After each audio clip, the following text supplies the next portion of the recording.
Баршаңызға қайырлы күн, каналыма қош келдіңіздер. Бүгін пиццериядағыдай нағыз маргарита пиццасын дайындайтын боламыз. Ең бастысы 7-ақ минутта осындай дәмді, жұмсақ, үлпілдек және де сыры созылмалы болып шығатын пицца дайындаймыз. Видеоның соңына дейін қараңыздар.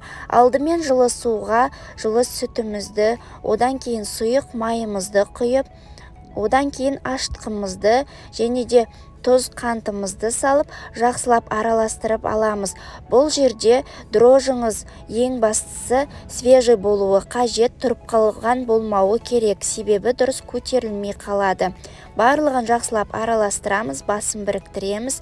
Үстіне қажет мөлшердегі ұнымызды салып, бірден салатын боламыз. Көріп тұрғаныңыздай жақсылап араластырып, ең қандырғанша дейін илеп, жұмсақ қолға жабысқақтау қамыр илейтін боламыз. Соңынан қолымызды сұйық маймен майлап, тағы да бір басып, жақсылап ең қандырғанша дейін илеп, бетін жауып, жылы жерге көтерілгенше дейін алып қоямыз.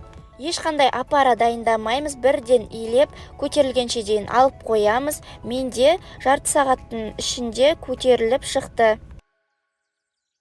Мінекей қамырымыз көтеріліп дайын болды, және де мен эмир моцарелла сырын пайдаланатын боламын. Өте керемет үйлесімін табады, және де қамырымыз 2 пиццаға арналған.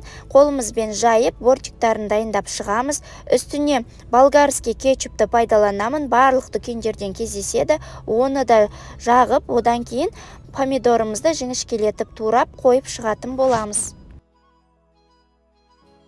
Пиццаның құпиясы оның осы тестосында, және де міндетті түрде осы моцарелла сырын пайдаланыңыз дегім келеді. Сол кезде осындай созылмалы болып шығады. Шынымды айтсам, 7-ақ минутта дәл осылай болып пиццамның пісіп үлгеретініне сенбедім. 9 минутқа қойған едім, кішкене көріп тұрғаныңыздай шеті күйіңкіреп бара жатты.